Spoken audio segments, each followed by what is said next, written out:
بیوی کے رشتے کو بعض بیویاں ایسی نادان ہوتی ہیں کہ اولاد کی محبت میں خامند کو ڈیگریڈ کرتی ہیں، بعض خامد ایسے نادان ہوتے ہیں اپنے ماں باپ کے احترام میں بیوی کو ذلیل کرتے ہیں، اپنے بہن بھائیوں کی سن سن کر اپنی بیوی کو مارتے پیٹتے ذلیل کرتے ہیں۔ یہ ہر گھر کی کہانی ہے، ان دونوں سے میرے اللہ نے روکا ہے۔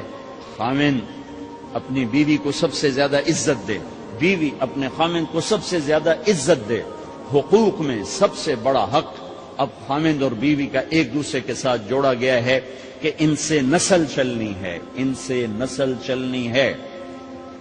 اب حیران ہوں گے، بیوی کے ذمہ خامند کی روٹی پکانا شریعت نے نہیں لگایا، تو خامند کے ماں پیو کی روٹی کیسے ذمہ ہوگی؟ خامند کے بہن بھائیوں کی روٹی کیسے ذمہ ہوگی؟ کتنی بہنوں نے گھر اجاڑ دیے بھائیوں کے، کتنے ساس سسر نے اپنے بیٹے کے گھر اجاڑ دیے۔ یہ چاروں طرف پھیلی ہوئی کہانیاں بتا رہا ہوں، کوئی خواب نہیں سنا رہا ہوں، کوئی باہر کی زندگی نہیں بتا رہا ہوں کہ جوائنٹ فیملی سسٹم بہت اچھا ہے اگر شریعت کا پتہ ہو، اور بہت برا ہے اگر شریعت کا پتہ نہ ہو۔ چڑا چڑی بھی اکٹھے ہوتے ہیں تو گھونسلہ الگ بناتے ہیں کہ ساس سورا کے دائیں سرتے نہ آ پاوے۔ شریعت نے یہ عورت آنے والی لڑکی کا حق رکھا ہے کہ اگر خامند کے پاس طاقت ہے تو اس کو الگ گھر دے، اگر وہ ڈیمانڈ کرے کہ آپ مجھے الگ گھر لے کر دیں، تو یہ ماں باپ کی نافرمانی نہیں، یہ حق تلفی نہیں، اس آنے والی کا حق ہے کہ اس نے تیری نسل کو سنبھالنا ہے۔ اگر یہ ساس کے بھی سنیں، سسر کے بھی سنیں، نندوں کے بھی سنیں، دیور کے بھی سنیں، پھر تیری بھی سنیں، تو یہ تو پاگل ہے، یہ بچے کہاں سے پالے گی؟ یہ بچوں کی تربیت کب کرے گی؟ یہ تو دن کو روئے گی کہ سس ہے آکھے، رات کو روئے گی سو رہے آکھے، اگلے دن آکھے گی میں نے تو تیری بہن ہے آکھے ہے۔ تو اس کو تو بچے پالنے کا وقت نہیں۔ ہماری نسل کیوں برباد ہو گئی؟ کہ ماؤں نے اپنی ڈیوٹی چھوڑ دی ہے۔ 3 سال کا بچہ سکول میں ڈال رہے ہیں، لبلا سکول والوں کیڑی فکر ہے، انہوں نے پیسے لے کے انہوں کھڈاونا۔ میرے نبی نے کہا 7 سال تک تو نماز بھی نہ کہو، بس گلے سے لگا کے رکھو۔ 7 سال تک نماز بھی نہ کہو، بس اس کو قریب کرو قریب کرو قریب کرو، 10 سال میں جا کے نماز کہو۔ 3 سال کے بچے کو ڈالتے ہیں اسکولوں میں، اس کے لاشعور میں ماں باپ سے نفرت پیدا ہو جاتی ہے۔ یہ میری اب بیتی ہے، اللہ نے مجھے تبلیغ میں لگا دیا تو شریعت پڑھنے کے بعد اللہ نے میرا سر جھکا دیا، ورنہ میں تو بالکل باغی ہوتا۔ تو میرے نبی فرما رہے ہیں 7 سال تک نماز بھی نہ کہو، بس سینے سے لگا کے رکھو، تاکہ تمہاری صفات منتقل ہوں اور تمہاری محبت ان کے اندر منتقل ہو۔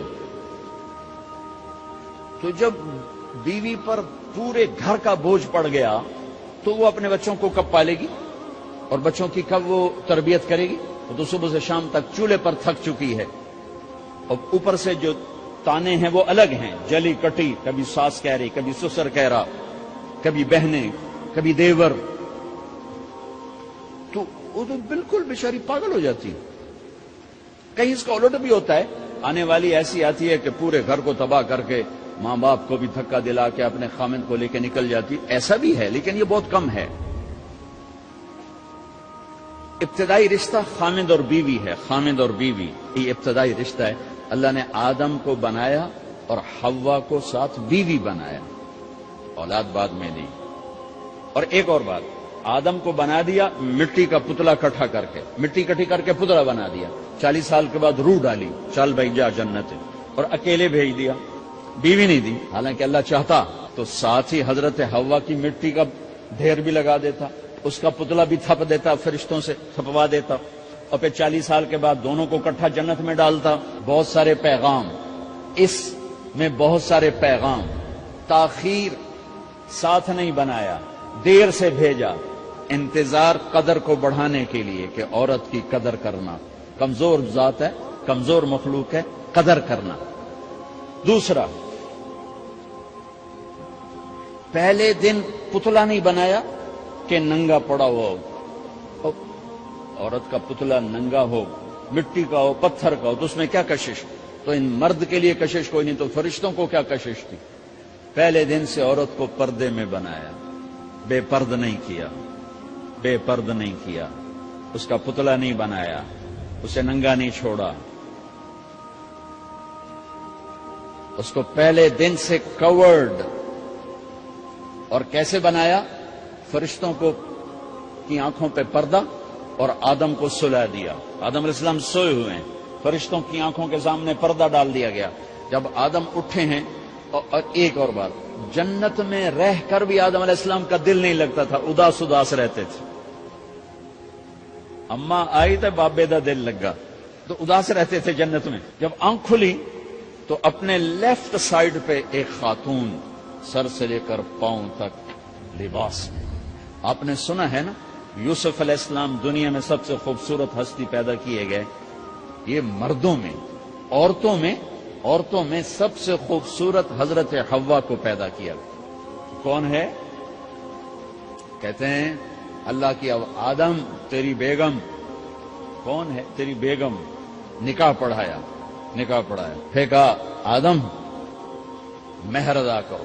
تو انہوں نے پوچھا کیا مہر دوں؟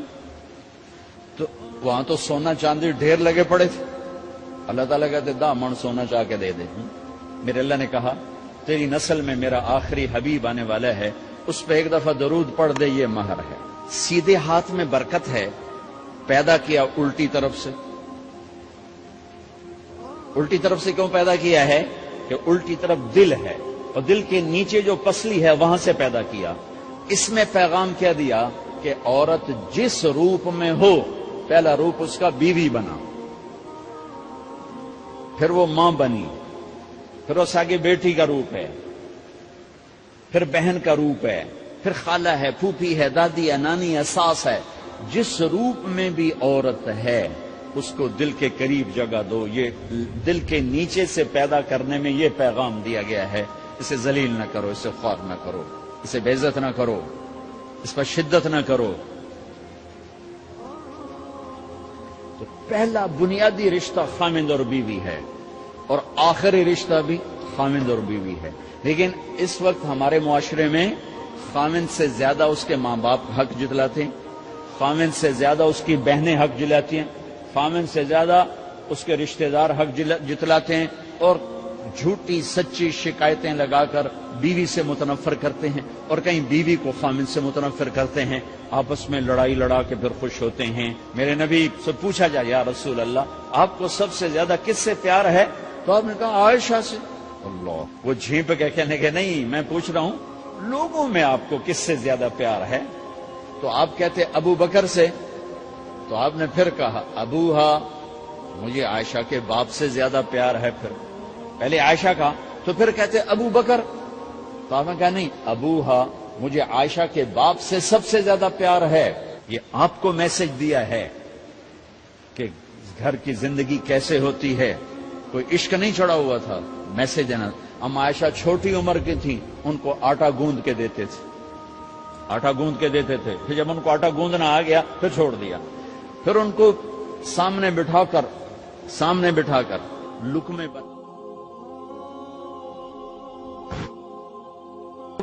سامنے بٹھا کر لقمے بنا کے کھلاتے تھے۔ پھر ہم عائشہ رضی اللہ تعالیٰ عنہ کوئی گوشت کا ٹکڑا، وہاں بڑے بڑے گوشت کے ٹکڑے پکائے جاتے تھے، تو کوئی گوشت کا ٹکڑا اٹھایا اور ایسے 2-4 جگہ سے نوچا اور پھر رکھ دیا، سارا کھایا نہیں جاتا تھا۔ تو اللہ کے نبی اسی کو اٹھاتے اور حضرت عائشہ کو دکھا کر، جہاں سے حضرت عائشہ نے نوچا ہوتا تھا وہاں سے یوں کاٹ کے دکھاتے تھے۔ پھر حضرت عائشہ رضی اللہ تعالیٰ نے گلاس اٹھایا پانی پینے کے لیے، جہاں ہونٹ لگائے پہ گلاس رکھ دیا، بڑے بڑے گلاس ہوتے تھے، تو حضرت ہمارے نبی اٹھاتے تھے، جہاں عائشہ کے ہونٹ لگے ہوتے تھے وہاں ہونٹ لگا کے پانی پیتے تھے۔ یہ آپ کو سکھانے کے لیے ہے۔ اپنے گھر والوں کے ساتھ بیٹھ کے کھانا کھاتے،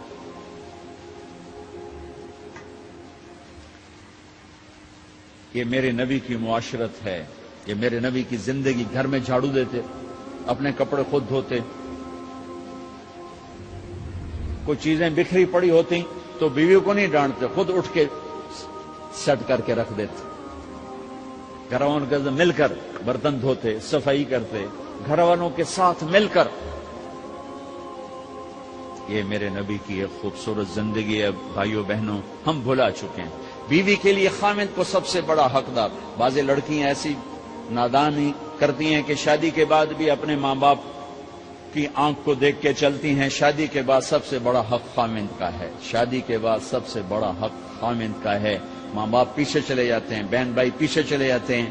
لیکن یہ نادانیاں بھی دیکھنے کو ملتی ہیں کہ شادی کے بعد بھی ماں باپ اپنی بچی کو اپنے قابو میں رکھنے کی ترتیبیں سوچتے ہیں تو وہ بھی اپنی بچی کا گھر برباد کر دیتے ہیں.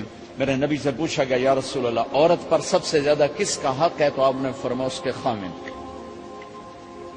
ایک خاتون ہے, یا رسول اللہ میری شادی ہو رہی ہے تو میرے اوپر میرے خامند کا کیا حق ہے؟ تو آپ نے ارشاد فرمایا تیرے خامند کے جسم پر زخم ہو, زخموں میں پیپ پڑ جائے اور تو اپنی زبان سے چاٹ چاٹ کے زخم صاف کرے تو تو نے اپنے خامند کا حق ادا نہیں کیا. خامند کو سمجھایا کہ سب سے بہترین مسلمان وہ ہے جو بیوی سے اچھا سلوک کرتا ہے, اور میرا سب سے اچھا سلوک ہے اپنی بیویوں کے ساتھ. یعنی قاب قوسین او ادنا آپ کا مقام ہے.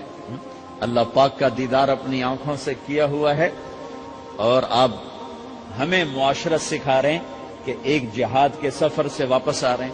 ہم عائشہ ساتھ ہیں تو آپ نے صحابہ سے کہا بھئی آگے چلے جاؤ. وہ سارے آگے چلے گئے.